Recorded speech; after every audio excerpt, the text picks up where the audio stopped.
Presentamos al analista político Ricardo Sucre, quien continúa con nosotros. La gente pide dos cosas básicas, bueno, tres. Sí, hay tres. Inseguridad, economía y que se deje la peleadera de bando y bando. ¿Cuáles son las medidas o qué debe hacer esta nueva Asamblea Nacional para apalancar en este caso al país nuevamente? Mira, yo creo que en las respuestas, como tú bien señalas, hay las tres grandes aristas con las que se está viendo la Asamblea. Bueno, el tema, vamos a decir, del gobierno de Maduro, su permanencia o no, el tema del control, del equilibrio, de legislar para todo, y el tema que planteaba la señora, bueno, las cosas concretas, inmediatas, bueno, comida, medicina, etc. Yo lo que pienso que la Asamblea, habría dos cosas que yo vería iniciales. Lo primero, creo que hay que jerarquizar la agenda. Si bien Julio Bosch representó ayer la agenda, vamos a decir la agenda parlamentaria, yo creo que hay que jerarquizarla, porque cuando interviene Ramos Alud también hay otra como una agenda política y hay como una agenda legislativa, vamos a llamarlo así, hay como esas dos agendas. Yo creo que hay que jerarquizar, bueno, ¿por dónde se comienza? Porque hay demasiadas cosas, lo vimos en la entrevista, muchas cosas se piden, yo creo que la Asamblea tiene que decir, bueno, vamos a arrancar por tal tema o por tal cosa, bueno, será la ley de producción nacional o la ley de amnistía, pero yo creo que esa hoja de ruta, es decir, tiene que haber claridad en cuál es el rumbo y ya tienes que cerrar un poquito, vamos a decir, tanta lista, tanta cosa, porque vas a generar unas expectativas, vamos a hacer todo, que al final no vas a hacer nada y esas expectativas otra vez van a caer. Y lo segundo, yo creo que la Asamblea tiene que ser como la casa de todos, es decir, tiene que abrirse al país. Cuando digo abrirse al país, bueno, invitar a todos los sectores. El tema económico, eso, bueno, el tema que planteaba la señora, bueno, el tema de la comida, el tema de las medicinas, el tema más inmediato. Bueno, invitar a todos los sectores de la forma más amplia posible, sin ningún tipo de distinción doctrinaria, de los que te quieren plantear la estatización total hasta los liberales más amplios, los aperturistas más amplios, bueno, escuchar. Esa tarea yo también creo que puede informar una discusión al país y permite orientar. Y en tercer lugar, bueno, un elemento que ya habrá que ver, la discusión política que se dé en eso, porque eso ya sí es un elemento de alto, vamos a llamarlo así, calibre político. Bueno, Maduro anunció la emergencia nacional en materia económica. Bueno, o que la está considerando. Bueno, ¿qué va a pasar cuando eso, si lo llega a presentar, se va a aprobar o no? Yo ahí diría que el rol de la Asamblea tendría que ser, o pudiera considerarlo, más que decir, te cambiamos, es bueno, vamos a ver qué presenta usted, vamos a discutirlo con respeto o con todos los elementos, y la Asamblea prestaría su concurso para tomar medidas o para analizarlas, o para lo que competa a la Asamblea. Más allá de la discusión de que si le quieren echar ahora el muerto a la Asamblea, si el gobierno quiere ahora salirse del paquete, yo creo que ya la sociedad venezolana está muy clara en las cosas. Yo creo que seguir viendo el país con esos conceptos hace 20 o 30 años, como si la gente fuera, le da una chupetica y los engaña, yo creo que la gente tiene muy clara, y bueno, tiene unos políticos también muy versados en la oratoria, y bueno, yo creo que serían esos tres elementos por los que yo comenzaría. La instalación de la nueva Asamblea Nacional ha generado reacciones también fuera de nuestro país, y yo quiero compartir con usted una información que nos tiene nuestra compañera Marjorie Fiaschi desde Brasil. Marjorie.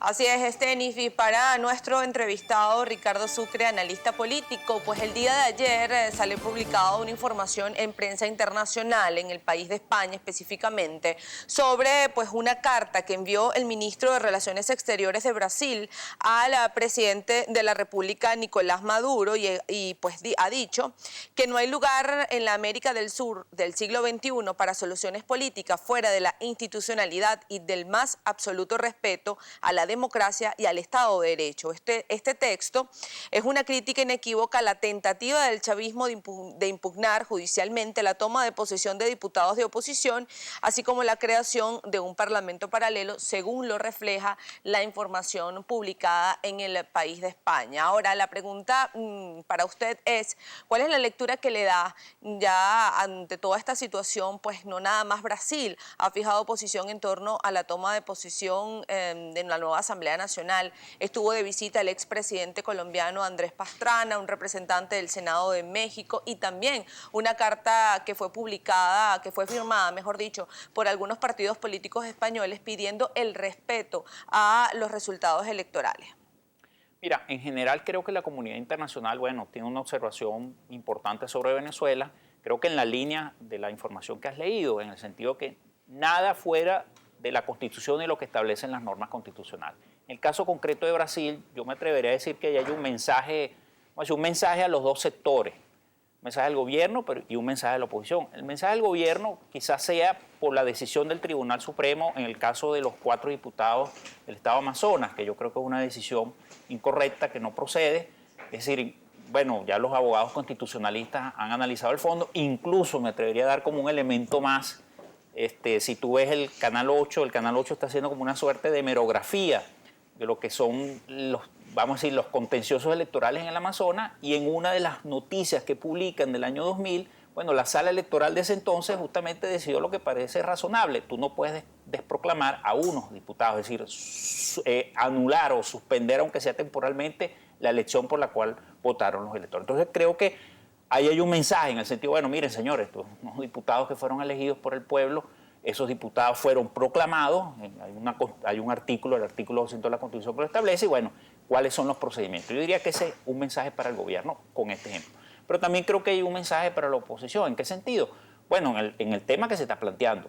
Si hay un compromiso, como dijo Ramos Alup ayer, de la oposición en conseguir o en analizar en 6 meses una solución para la salida o la cesación del gobierno, como planteó Ramos Alup, bueno, también esa solución y ese análisis tiene que tomar en cuenta los elementos que establece la Constitución y los elementos y los propios mecanismos que ella tiene. Es decir, creo que el mensaje es, bueno, señores, la pugnacidad que se dé dentro de los marcos constitucionales y los que establece la propia Carta Magna para resolver las diferencias. Hay mucha participación de nuestra audiencia a través de nuestra cuenta en Twitter, @primerapágina. Muchas preguntas que le quieren hacer al analista político Ricardo Sucre, pero es mi compañero Gabriel quien las tiene. Gabriel. Efectivamente, señor Sucre, un gusto que esté con nosotros la mañana de hoy en Primera Página. Iniciamos la intervención de la audiencia con Blanca Ramírez. Ella le pregunta, ¿qué puede hacer la nueva Asamblea con los últimos cambios que se hicieron en el Banco Central de Venezuela? Bueno, pienso que puede analizarlos, ¿no? Esa ley la puede analizar, claro, creo que se le dio un carácter de ley orgánica, le dieron ese nuevo carácter, pero sencillamente la Asamblea la puede revisar, la puede estudiar, la puede analizar, y yo esperaría que se hiciera también como de puertas abiertas, pues que el país sepa realmente cuáles son los cambios y sus implicaciones. Yo creo que el tema de la economía política tiene que ser una discusión muy importante. Carlos Andrés N16 le pregunta, en el caso de ANTV, ¿qué cree usted que debería hacer la nueva Asamblea Nacional? Igual es el elemento, vamos a decir, legal, bueno, no soy abogado en esa área, pero creo que la Asamblea tiene que tener su canal, tiene que tener su propio mecanismo de comunicación.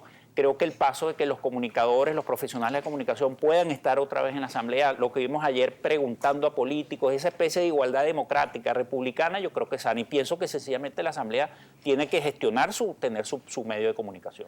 Henry Querales le pregunta, este año, ¿cómo usted ve la situación? ¿Seguirá aumentando todo o es posible un poco de estabilidad económica?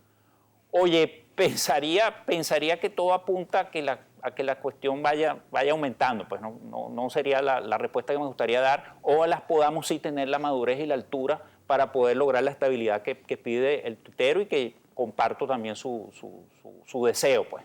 @Lirio12630 le pregunta, ¿cree usted que por la fuerza de su discurso, la experiencia, lo coloquial y el guáramo de Henry Ramos Alup, fue acertado elegirlo presidente de la Asamblea Nacional?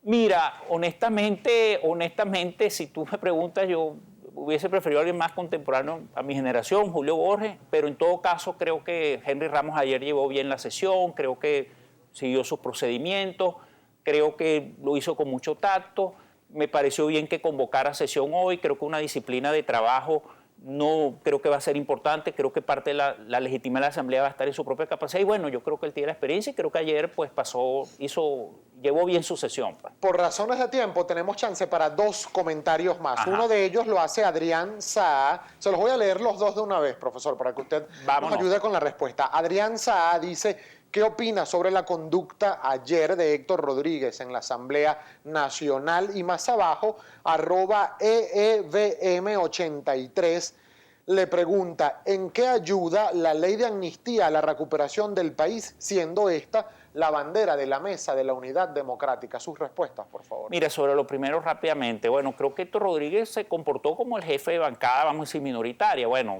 esas tácticas dilatorias, esas cosas de preguntar puntos, etcétera.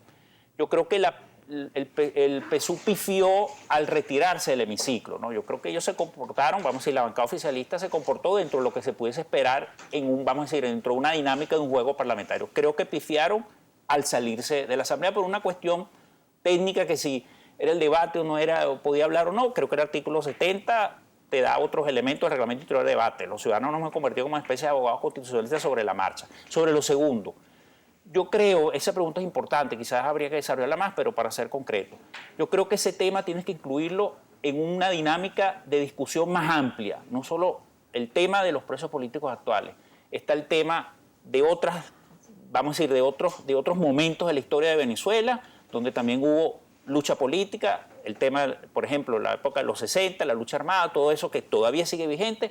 Yo plantearía, no sé, una ley de memoria histórica, algo como una comisión de la verdad, pero ¿en qué pudiera ayudar para responderle a la persona que hizo? Bueno, yo creo que eso pudiera ayudar a sanar heridas que todavía están vigentes y que no permiten que el país pueda sentarse, no podamos entender, eso está allí vigente, eso gravita.